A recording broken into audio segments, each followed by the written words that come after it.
Siapa aku adalah apa kata firman Tuhan. Apa yang kupunya adalah apa kata firman Tuhan. Apa yang dapat kulakukan adalah apa kata firman Tuhan. Sekarang aku akan menerima firman Tuhan. Pikiranku fokus, hatiku murni menerima. Hidupku tidak akan sama lagi, karena aku adalah pemenang di dalam nama Tuhan Yesus Kristus. Amin. Beri kemuliaan bagi Tuhan. Haleluya. Silakan duduk keluargaku di dalam Tuhan. Hari ini kita akan kembali melanjutkan seri khotbah surat Yakobus.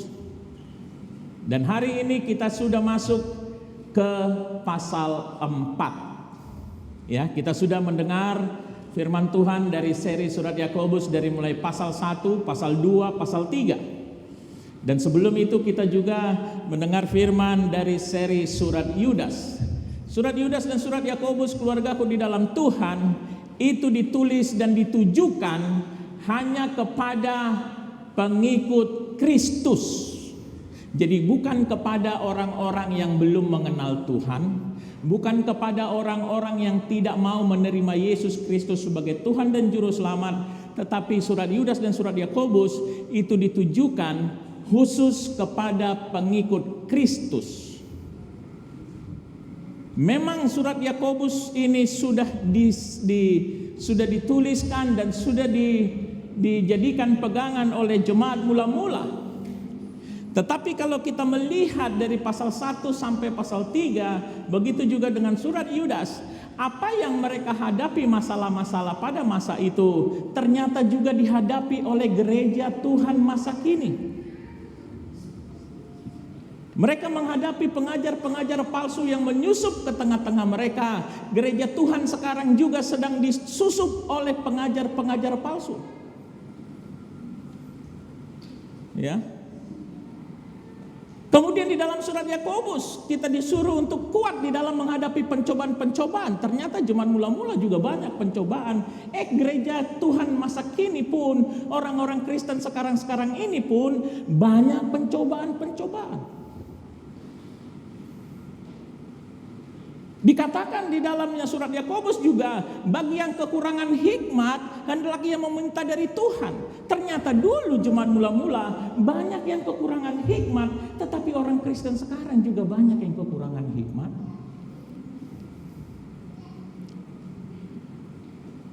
Malah dikatakan hikmat itu ada dua, hikmat dari Tuhan kah atau hikmat dari setan-setan kah? Kemudian kita juga melihat di dalam surat Yakobus tentang dosa karena lidah. Bahwa kita harus menguasai lidah kita oleh pimpinan Roh Kudus. Katakan amin. Karena tidak ada seorang pun yang dapat mengendalikan dan menjinakkan lidahnya. Tetapi kalau itu dibiarkan, maka lidah yang kecil ini akan menghanguskan hidup kita. Akan melahirkan begitu banyak dosa. Itu kenapa kita harus hidup di dalam pimpinan Roh Kudus. Tetapi itu ternyata bukan hanya pada jemaat mula-mula. Sekarang ini pun ada banyak orang Kristen yang tidak bisa menjaga lidahnya, tidak bisa menguasai lidahnya. Jadi apa yang mereka hadapi di 2000 tahun yang lalu, sekarang pun kita hadapi. Jadi keluargaku di dalam Tuhan, benar-benarlah kita memahami dan mengikuti petunjuk-petunjuk Tuhan, panduan Tuhan, baik di dalam surat Yudas maupun di dalam surat Yakobus. Amin. Haleluya. Dan bagi keluargaku di dalam Tuhan yang ingin mengulang firman Tuhan dari seri surat Yudas dan seri surat Yakobus, itu bisa melihat di channel YouTube saya PDTIR Sucipto Lubis, ya. Dan saya Sucipto Lubis, gembala di sidang Jumat GPDI Pemenang ini, mengucapkan selamat datang ya bagi yang baru pertama kali ibadah di tempat ini, atau baru sesudah lama tidak ibadah lagi di tempat ini. Kami mengucapkan selamat datang, selamat bergabung. Kita akan bersama-sama dibangun ke arah Kristus, dan kita akan bersama-sama dibangun di dalam takut akan Tuhan di tempat ini. Haleluya, haleluya. dan kita akan masuk ke dalam Yakobus 4. Kita akan baca dari ayat 1 sampai yang ke-3. Dari manakah datangnya sengketa dan pertengkaran di antara kamu? Bukankah datangnya dari hawa nafsumu yang saling berjuang di dalam tubuhmu? Kamu mengingini sesuatu, tetapi kamu tidak memperolehnya. Lalu kamu membunuh. Kamu iri hati, tetapi kamu tidak mencapai tujuanmu. Lalu kamu bertengkar dan kamu berkelahi. Kamu tidak memperoleh apa-apa karena kamu tidak berdoa. Atau kamu berdoa juga, tetapi kamu tidak menerima apa-apa karena kamu salah berdoa. Sebab yang kamu minta itu hendak kamu habiskan untuk memuaskan hawa nafsumu. Kembali ke ayat 1. Di dalam ayat 1 dikatakan, dari manakah datangnya sengketa dan pertengkaran di antara kamu? Yang dimaksud di sini bukanlah sengketa atau pertengkaran antara orang percaya dan yang tidak percaya. Karena surat Yakobus ini memang dikhususkan bagi orang percaya, bagi pengikut Kristus. Pada masa itu, sesudah pencurahan Roh Kudus, ada 120 orang menerima baptisan Roh Kudus pada masa itu. Sesudah Yesus Kristus naik. Itulah gereja mula-mula. Dan kemudian Petrus berkhotbah dengan berani dan 3.000 orang bertobat. Beberapa waktu kemudian 5.000 orang lagi bertobat. Dan rasul-rasul kemudian mengadakan mujizat demi mujizat. Dan ada begitu banyak yang bertobat dan menerima Kristus sebagai Tuhan dan Juru Selamat. Tetapi iblis enggak senang. Dari dulu gereja mula-mula sampai sekarang ini, iblis tidak senang melihat pertumbuhan pengikut Kristus. Dia memakai berbagai macam cara. Dia menghancurkan umat Tuhan dari luar. Ya, di Nigeria kemarin ada begitu banyak berita yang mengerikan. Rata-rata 35 orang Kristen dibunuh oleh kelompok-kelompok radikal Islam di sana, ya. Tetapi justru pertumbuhan pengikut Kristus di Nigeria itu bertumbuh pesat, karena salah satu gereja terbesar di dunia ini ada di Nigeria, dan jumlah jemaat bertambah terus. Kita melihat juga di Iran, di Korea Utara, bahkan kemarin di Korea Selatan juga terjadi, di Cina juga terjadi, di Indonesia juga terjadi. Ada begitu banyak tekanan dari luar terhadap pengikut Kristus. Tetapi di negara-negara tersebut dan juga termasuk di Indonesia, jumlah pengikut Kristus semakin bertambah banyak. Iblis tahu ini. Itu kenapa dia juga akhirnya mulai merusak umat Tuhan, merusak gereja, merusak pengikut Kristus dari dalam. Dia mulai menyusupkan pengajar-pengajar palsu. Dia mulai mengkotak-kotakkan jemaat Tuhan. Karena pada waktu di jemaat mula-mula itu di awal baik sekali, tetapi akhirnya ada pengkotakan. Ada mulai perpecahan. Dan ada mulai perselisihan dan pertengkaran. Sampai sekarang pun iblis masih mengerjakan itu di tengah-tengah pengikut Kristus. Kalau kita lihat di sini, dari manakah datangnya sengketa dan pertengkaran di antara kamu? Ini sangat bertentangan dengan Yakobus 3 ayat 18. Di dalam Yakobus 3 ayat 18 dikatakan, dan buah yang terdiri dari kebenaran ditaburkan dalam damai untuk mereka yang mengadakan damai. Karena memang sebenarnya inilah tugas daripada pengikut Kristus. Inilah yang dilakukan oleh pengikut Kristus yang memakai hikmat dari Tuhan, menaburkan buah kebenaran di dalam damai untuk mereka yang mengadakan damai. Katakan amin. Seharusnya umat Tuhan, pengikut Kristus itu satu dalam satu kesatuan, hidup di dalam damai, mengadakan damai, dan menaburkan buah-buah kebenaran di dalam damai. Itulah seharusnya pengikut Kristus. Tetapi yang terjadi adalah baik di jemaat mula-mula sampai dengan sekarang, ada yang mulai masuk di dalam perselisihan dan pertengkaran.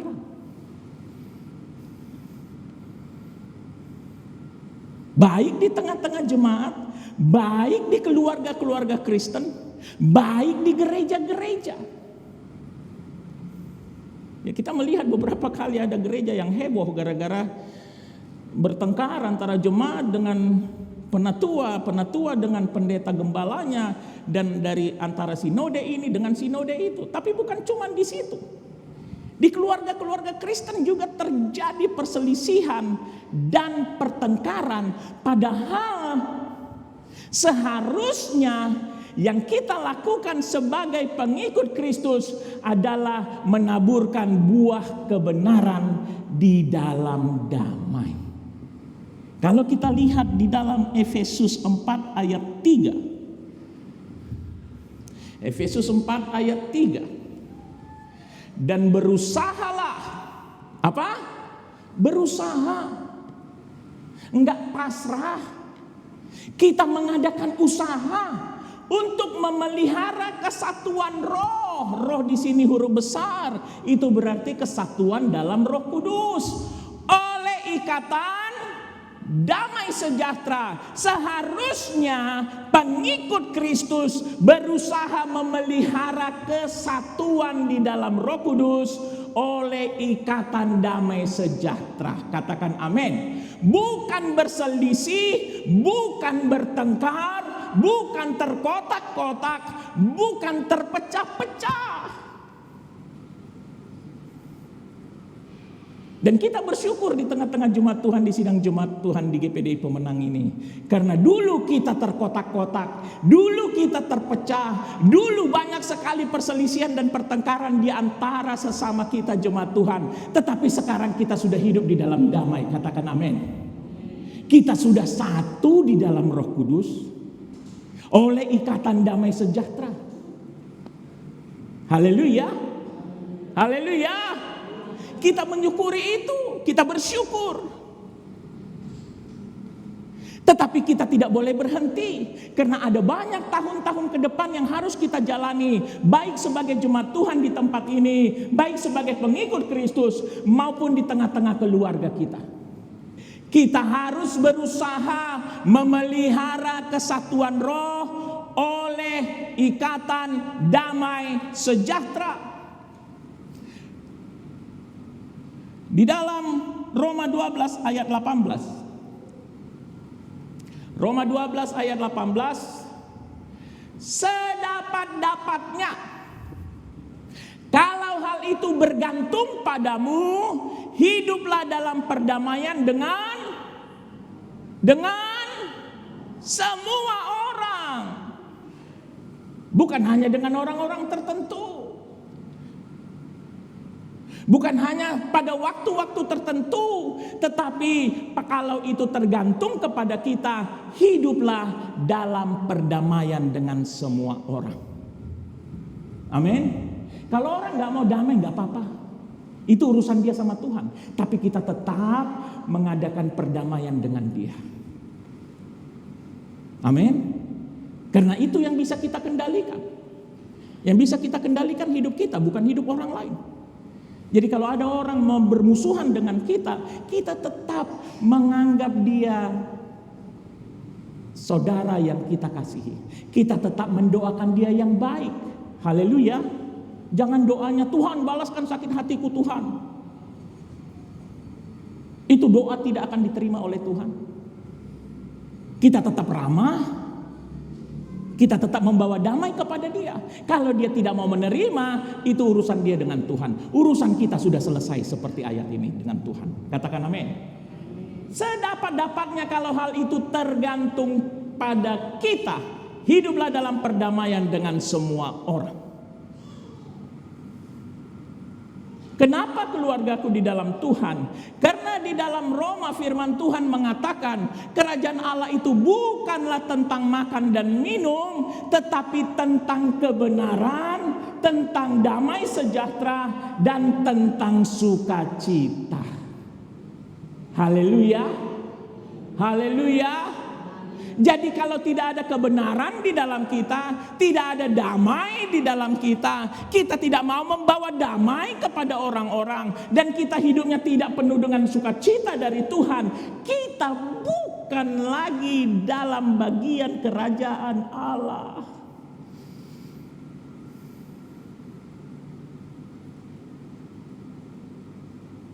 Dan orang-orang seperti ini itu karena dikuasai oleh keinginan dagingnya. Kalau kita baca di dalam Yakobus 4 ayat 2. Kamu mengingini sesuatu, tetapi kamu tidak memperolehnya. Lalu kamu membunuh, kamu iri hati, tetapi kamu tidak mencapai tujuanmu. Lalu kamu bertengkar dan kamu berkelahi. Kamu tidak memperoleh apa-apa karena kamu tidak berdoa, atau kamu berdoa juga tetapi kamu tidak menerima apa-apa karena kamu salah berdoa, sebab yang kamu minta itu hendak kamu habiskan untuk memuaskan hawa nafsumu. Orang iri hati karena dia tidak mendapatkan apa yang dia ingini, sementara dia melihat orang lain menikmati mendapatkan apa yang dia ingini. Maka dia mulai iri hati.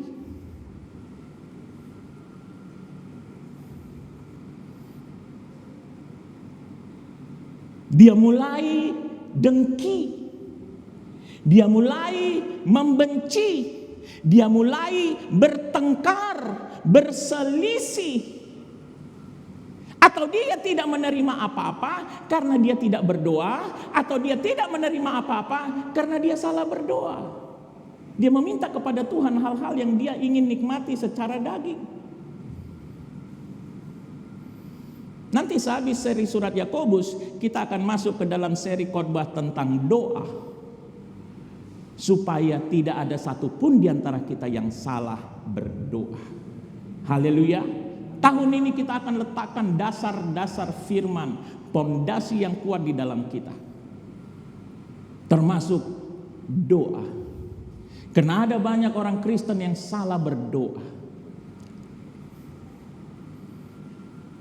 Tetapi bukan hanya itu pokok masalahnya. Pokok masalahnya adalah karena kita masih dikuasai oleh keinginan daging kita. Sehingga timbullah perselisihan, sehingga timbullah pertengkaran, sehingga timbullah hal-hal yang mendatangkan murka Allah. Galatia 5 ayat 19 sampai 21. Galatia 5 ayat 19 sampai 21. Perbuatan daging telah nyata, yaitu percabulan, kecemaran, hawa nafsu, penyembahan berhala, sihir, perhatikan baik-baik, perseteruan, perselisihan, iri hati, amarah, kepentingan diri sendiri, percideraan, roh pemecah, kedengkian, kemabukan, pesta pora dan sebagainya. Terhadap semuanya itu kuperingatkan kamu, seperti yang telah kubuat dahulu, bahwa barang siapa, perhatikan baik-baik keluargaku di dalam Tuhan, bahwa barang siapa yang melakukan hal-hal yang demikian, ia tidak akan mendapat bagian dalam kerajaan Allah. sekristen apapun dia, selama apapun dia jadi orang GPDI, dia tidak akan mendapat bagian dalam kerajaan Allah. Kalau dia hidup di dalam kedengkian, kebencian, perselisihan, perseteruan, roh pemecah. Ada orang berkata, saya Kristen, saya tidak berdukun, saya tidak pegang jimat, saya tidak mabuk. Tetapi dia hidup dalam kebencian. Dia menyimpan akar pahit. Kemanapun dia melangkah, dia selalu berselisih, bertengkar. Orang seperti itu tidak akan mendapat bagian dalam kerajaan Allah. Bukan saya yang mengatakan, tetapi firman Tuhan yang mengatakan. Termasuk yang pegang jimat ya. Di sini waktu itu ada yang pegang jimat, saya sudah ingatkan, tapi dia belum tergerak untuk datang kepada kami untuk membakar jimatnya. Ya urusan dialah, karena dia tidak mendapat bagian dalam kerajaan Allah.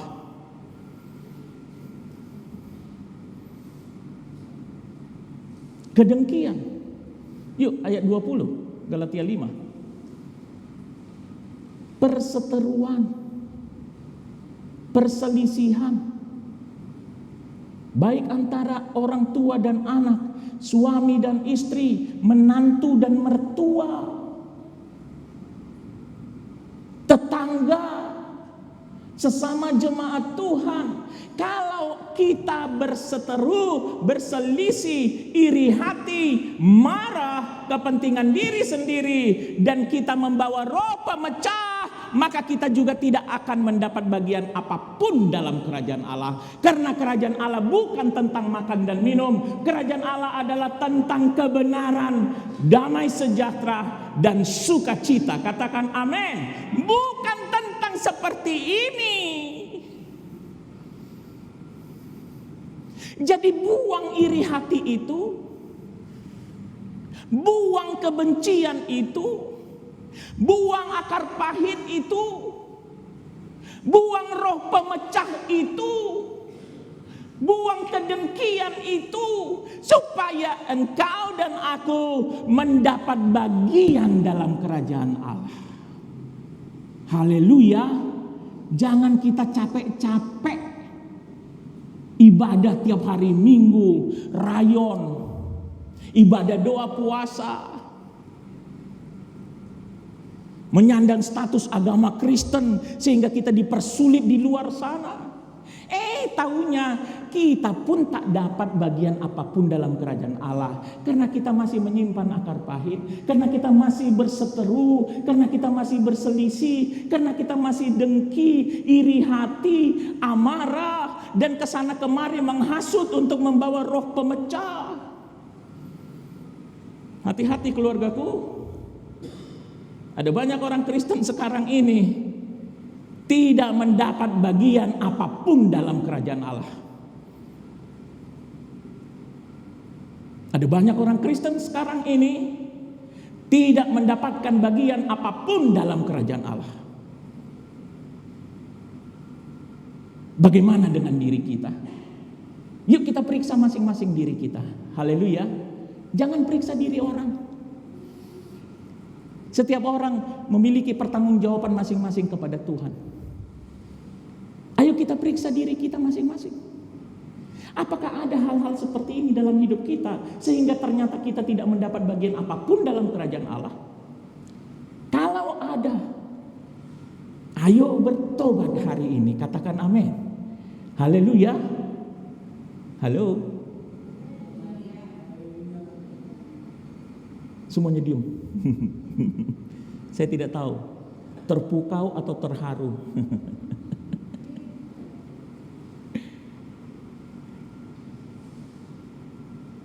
Jangan nanti kita ternyata tidak dapat bagian apapun dalam kerajaan Allah. Dan kalau kita tidak mendapat bagian apapun dalam kerajaan Allah, bagaimana mungkin mujizat keajaiban itu dikerjakan Tuhan dalam hidup kita? Bagaimana mungkin pemeliharaan Tuhan itu ada dalam hidup kita?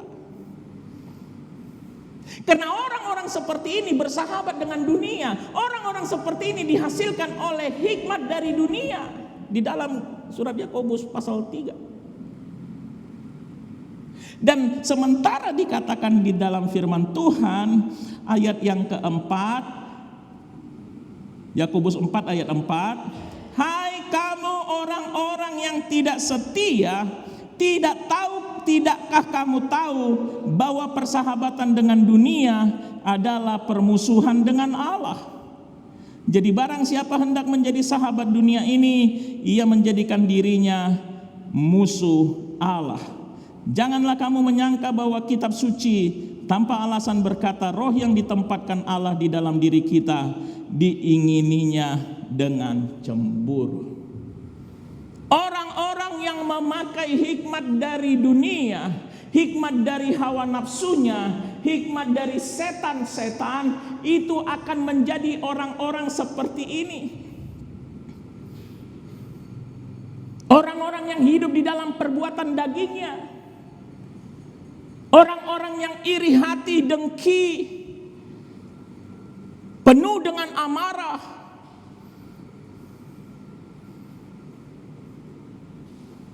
mulutnya juga mengeluarkan kata-kata kotor, kesana kemari membawa roh perpecahan. Itu karena dia memakai hikmat dari dunia. Dan firman Tuhan berkata, orang yang bersahabat dengan dunia, orang yang memakai hikmat dari dunia, orang yang hidup di dalam keinginan duniawinya, dia adalah musuh Allah. Itu kenapa dikatakan orang-orang seperti ini tidak mendapatkan apapun, tidak akan mendapatkan bagian apapun dalam kerajaan Allah, karena dia sudah menjadi musuh Allah. Dan kami mau katakan, keluargaku di dalam Tuhan, ada begitu banyak orang Kristen sekarang ini yang menjadi musuh Allah. Kalau kita menjadi musuh Allah, bagaimana mungkin kita berharap diberkati oleh Tuhan? Bagaimana mungkin kita berharap keajaiban itu dari Tuhan?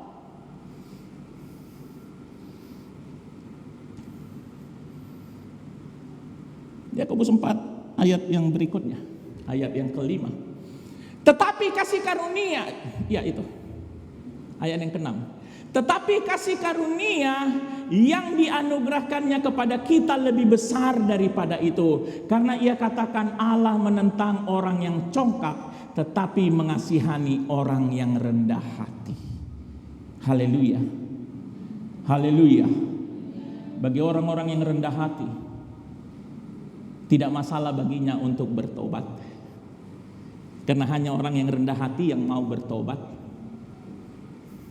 Dan bagi orang-orang seperti itu, Tuhan menganugerahkan kasih karunia-Nya.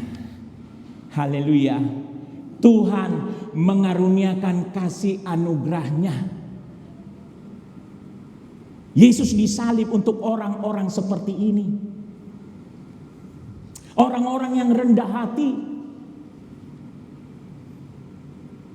Orang-orang yang congkak tidak akan mau bertobat.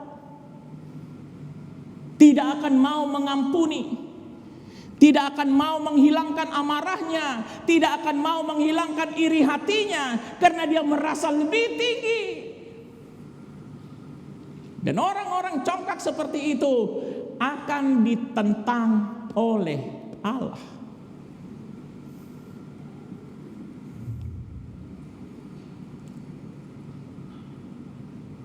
Ayat berikutnya, Yakobus 4 ayat 7.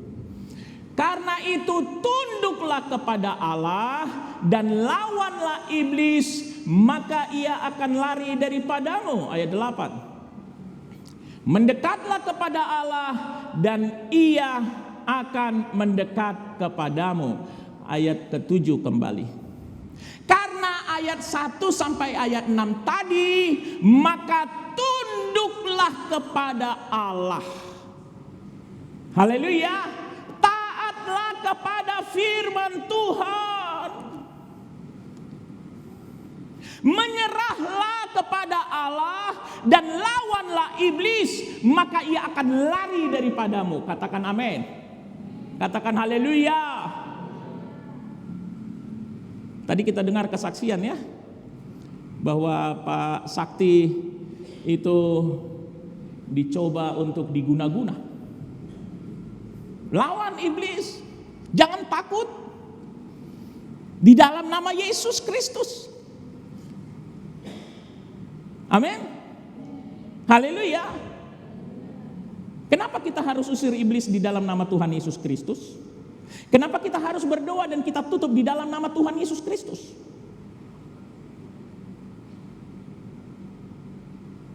Kenapa kita meminta apapun harus di dalam nama Tuhan Yesus Kristus? Di dalam nama Allah Bapa, Allah Anak, Allah Roh Kudus, yaitu Tuhan Yesus Kristus. Banyak orang berpikir Tuhan Yesus Kristus itu berarti Tuhannya Allah Bapa, Yesusnya Allah Anak, Kristusnya Allah Roh Kudus. Bukan. Karena kalau kita mengingat, ya nanti bisa dilihat di channel YouTube saya ya, di KKR yang lalu tentang identitas Kristus. Kristus itu artinya Kristos yang diurapi, Mesias. Jadi Tuhan Yesus Kristus itu nama Yesus. Tapi kenapa harus dalam nama Tuhan Yesus Kristus? Karena firman berkata, baik kuasa di surga maupun di bumi sudah diserahkan kepada Tuhan Yesus Kristus. Sudah di tangan Tuhan Yesus Kristus. Katakan amin. Makanya usir iblis dalam nama Tuhan Yesus Kristus.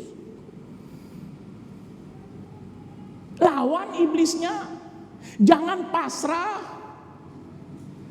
Begitu juga pada saat engkau ingin lepas dari perbudakan dosa itu, lawan iblisnya. Jangan pasrah, jangan kasih alasan jol madopeau.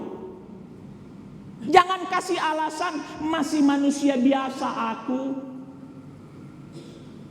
Itu alasan favorit ya. Kenapa kamu lakukan dosa itu? Ya aku masih manusia biasa, ya oma ya oma. Aku harus lakukan apa ya oma ya oma? Firman berkata lawan. Tetapi sebelum kita lawan, kita harus tunduk kepada Allah. Katakan haleluya. Jangan kita lawan Allah, kita lawan iblis juga. Bah.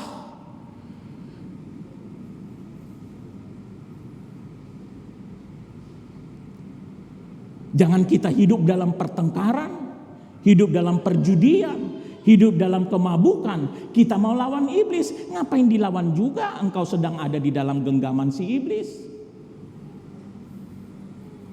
Tunduk kepada Allah, lawanlah iblis. Berarti langkah pertama yang ada adalah tunduk kepada Allah.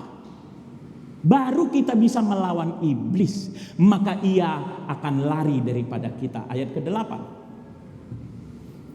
Mendekat kepada Allah dan ia akan mendekat kepadamu. Yuk kita baca dari mulai tahirkanlah. 1, 2 ya.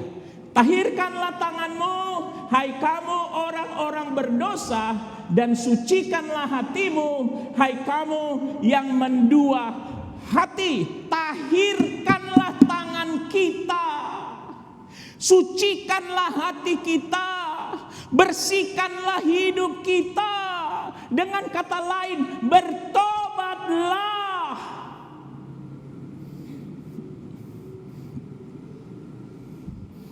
Haleluya. Bertobatlah. Ada banyak jemaat Tuhan sekarang ini di gereja-gereja yang kupingnya alergi dengan kata-kata bertobat. Saya pernah menasihati seseorang untuk bertobat. Karena saya melihat dia melakukan dosa. Ya. Saya langsung menegur dia 4 mata. Dan saya katakan bertobatlah. Dia malah marah.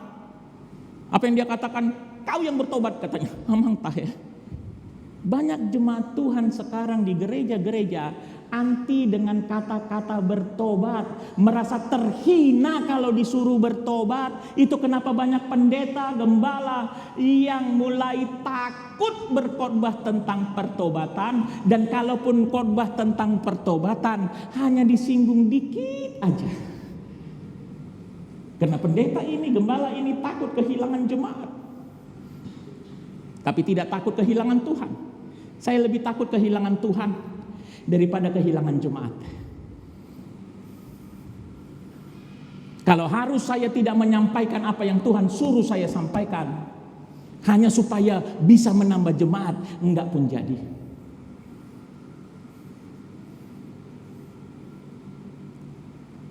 Karena nyawa jemaat itu nanti akan dituntut, akan ditanggungkan kepada saya. Dan saya tidak mau. Bertobat, tahirkan tangan kita, sucikan hati kita, bertobat. Jangan anti dengan kata bertobat. Bertobatlah ini adalah perkataan Yesus pertama kali di dalam Matius.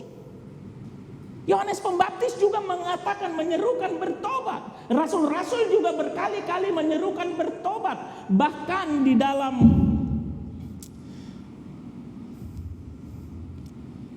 dalam Kisah Para Rasul 3 ayat 19 sampai 20. Karena itu sadarlah dan bertobatlah supaya dosamu dihapuskan, ayat 20, agar Tuhan mendatangkan waktu kelegaan dan mengutus Yesus yang dari semula diuntukkan bagimu sebagai Kristus, sebagai Mesias. Jadi pertobatan itu adalah langkah awal untuk menerima keselamatan. Tidak ada keselamatan tanpa pertobatan. Pertobatan itu juga adalah langkah awal untuk menerima kelegaan dari Tuhan, menerima mujizat pertolongan Tuhan. Tanpa pertobatan tidak akan ada mujizat, tidak akan ada pertolongan Tuhan, tidak akan ada kelegaan dari Tuhan.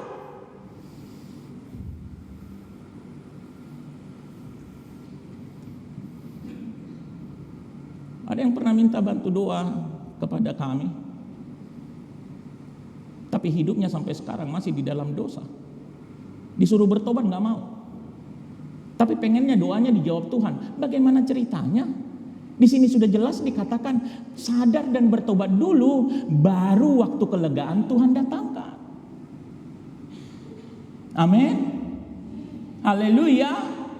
Yakobus 4 ayatnya yang ke berapa tadi? 9. Sadarilah kemalanganmu, berduka cita dan merataplah. Hendaklah tertawamu kamu ganti dengan ratap dan sukacitamu dengan duka cita. Lihat keadaan kita. Apakah kebahagiaan itu ada? Apakah sukacita itu ada? Apakah damai sejahtera itu ada?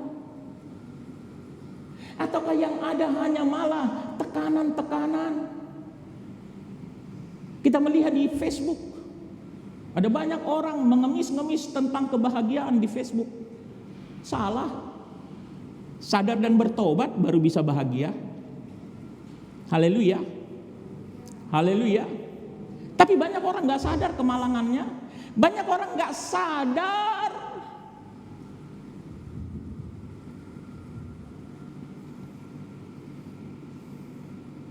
itu. Kenapa dikatakan di dalam firman Tuhan, sadarlah dan bertobatlah, bukan hanya supaya dosa kita diampuni, tetapi juga supaya Tuhan mendatangkan waktu kelegaan kepada kita.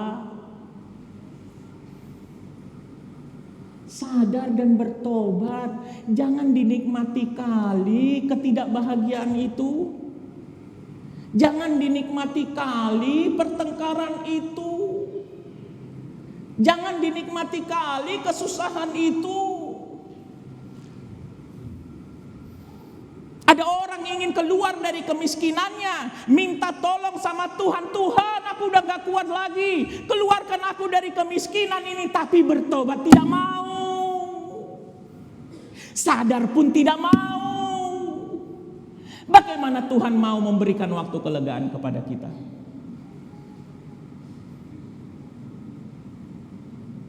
Ada orang yang menangis karena pernikahannya tidak bahagia, rumah tangganya tidak bahagia.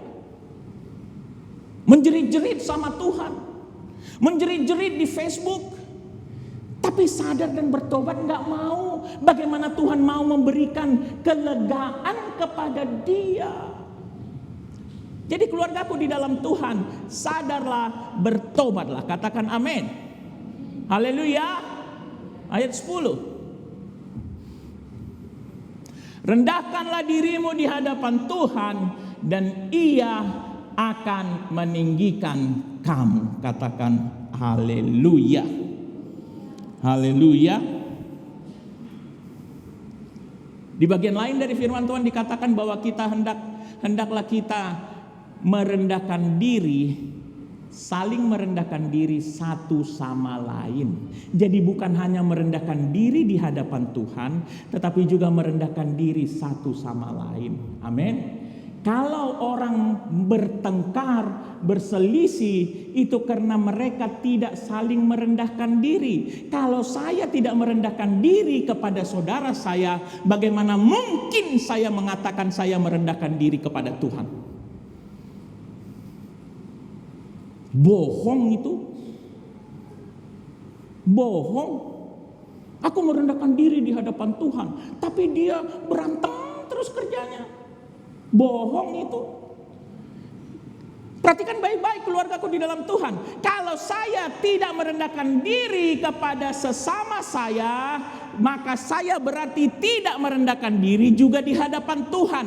Dan kalau saya tidak merendahkan diri di hadapan Tuhan, maka Tuhan akan merendahkan kita. Tapi kalau saya merendahkan diri di hadapan sesama, merendahkan diri di hadapan Tuhan, maka saya akan ditinggikan Tuhan. Pilih mana? Tangan Tuhan yang kuat akan merendahkanmu, atau tangan Tuhan yang kuat akan meninggikanmu? Pilih mana? Saya dan istri dan anak sudah lama memilih, kami ingin ditinggikan Tuhan. Makanya kami selalu merendahkan diri di hadapan sesama, merendahkan diri di hadapan Tuhan. Haleluya. Haleluya. Ayat 11. Kita akan tutup nanti di ayat 12. Ayat 11. Saudara-saudaraku, janganlah kamu saling memfitnah. Memfitnah di sini bukan hanya mengabarkan berita bohong, tetapi juga menceritakan kejelekan seseorang ke sana kemari. Tetapi juga ikut dalam menggosip, itulah yang dikategorikan dengan memfitnah di sini.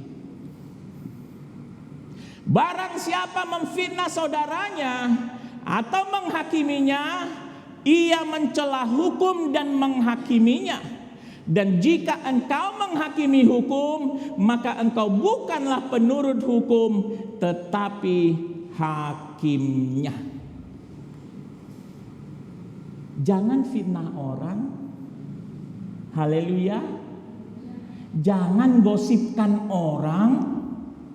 Haleluya. Jangan jelek-jelekin orang. Haleluya. Walaupun kejelekannya itu memang benar-benar ada, jangan ceritain kejelekannya itu kemana-mana. Firman berkata, tegurlah seseorang berapa mata? 4 mata.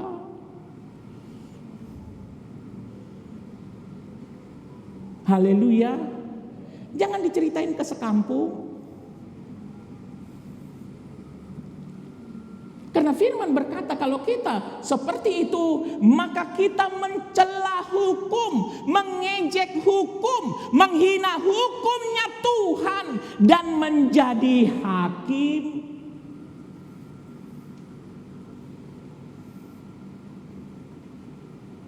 Jadi yang masih suka menggosip, yang masih suka menjelekkan orang lain, yang masih suka memfitnah, bertobat. Haleluya, bertobat.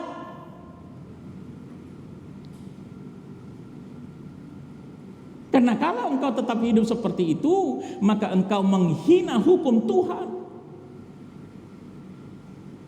Dan engkau mengambil haknya Tuhan menjadi hakim. Padahal di dalam Yohanes 13 ayat 34 sampai 35, Yohanes 13 ayat 34 sampai 35, aku memberikan perintah baru kepadamu. Berarti ini bukan himbauan, bukan permohonan, tetapi apa? Perintah dari Tuhan, yaitu kamu, supaya kamu saling mengasihi. Katakan amin.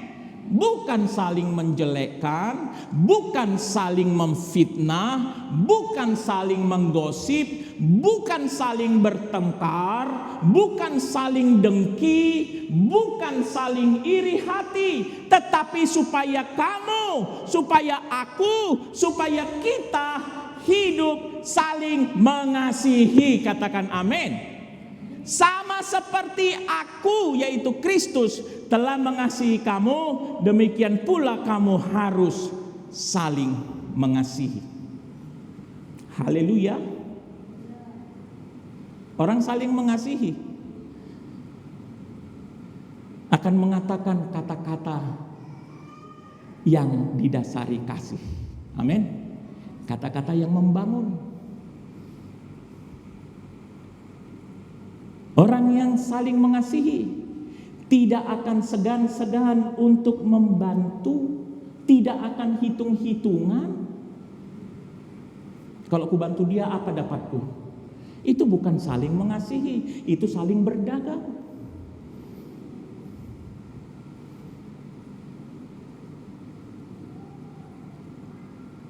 Haleluya. Ayat 35.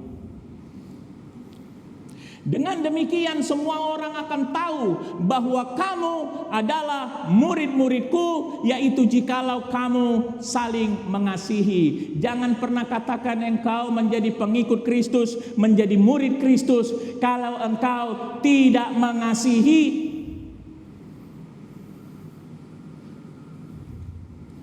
Haleluya. Mulut murid-murid tidak pernah mengatakan sampah. Mulut murid-murid Kristus tidak pernah menggosip, tidak pernah menjelekkan, tidak pernah bertengkar. Dan kalau kita hidup dalam mengasihi, maka orang-orang akan tahu bahwa kita adalah murid Kristus.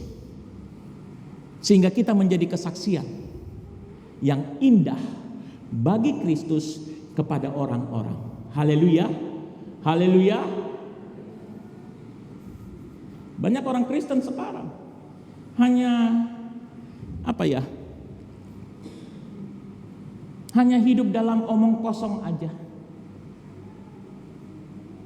Sama seperti pohon ara yang dikutuk Yesus menjadi kering, hanya ada daun-daun saja. Tidak ada buah kasih, tidak ada buah damai, tidak ada buah kelemah lembutan, tidak ada buah penguasaan diri, tidak ada buah kesabaran. Hanya daun-daun saja. Dan berkata ke sana kemari, aku murid Kristus, aku pelayan Kristus. Semua orang juga tahu kok, enggak?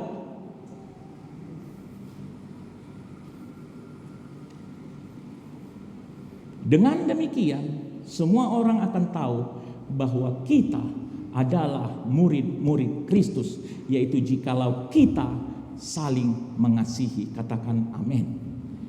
Kembali ke Yakobus 4 ayat ke-12 sebagai ayat yang terakhir.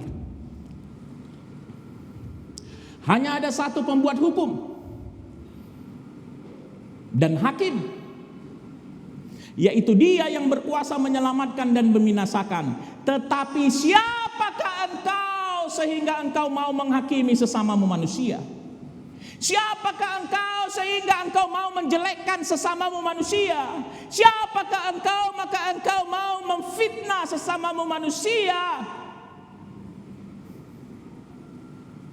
Karena satu-satunya yang menjadi hakim adalah si pembuat hukum itu sendiri, yaitu Tuhan di dalam nama Tuhan Yesus Kristus. Katakan amin. Lantas siapakah engkau sehingga engkau merasa berhak menghina, memfitnah, menjelekkan, menggosipkan, menghakimi sesamamu manusia?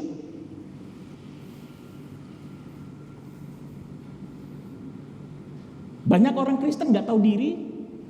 Loh kok dari tadi banyak orang Kristen? Iya, karena surat Yakobus ini memang ditujukan hanya kepada orang Kristen, bukan kepada orang yang bukan Kristen. Banyak orang Kristen yang tidak tahu diri, merasa dirinya Tuhan, sehingga merasa punya hak menghakimi orang. Kita diingatkan firman pada saat ini. Tetapi siapakah engkau? Ayo kita tahu diri. Ayo kita merendahkan diri kita di bawah tangan Tuhan yang kuat, supaya kita ditinggikan. Katakan amin. Haleluya.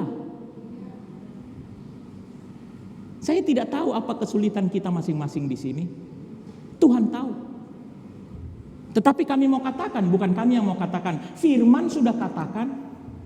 Kalau kita mau waktu kelegaan diberikan Tuhan, maka sadarlah, bertobatlah. Katakan amin.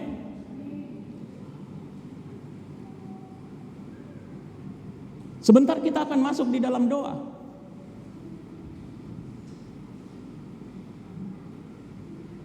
Siapa yang menginginkan jamahan Tuhan dalam hidupnya?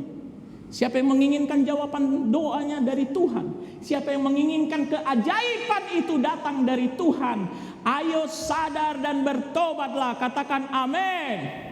Jangan lagi hidup di dalam perselisihan, jangan lagi hidup di dalam pertengkaran, tetapi taburlah buah kebenaran itu di dalam damai, dan bawalah kedamaian itu. Katakan haleluya. Karena untuk itulah kita ditebus oleh Kristus. Haleluya, haleluya. Kami mengundang singers, pemain musik. Kita akan masuk di dalam doa. Dan bagi keluargaku di dalam Tuhan yang ingin didoakan secara khusus, kami undang maju ke depan berlutut dengan iman. Tetapi majulah dengan iman dan disertai komitmen untuk tunduk kepada Allah. Haleluya, haleluya. Kemurahan-Mu lebih dari hidup.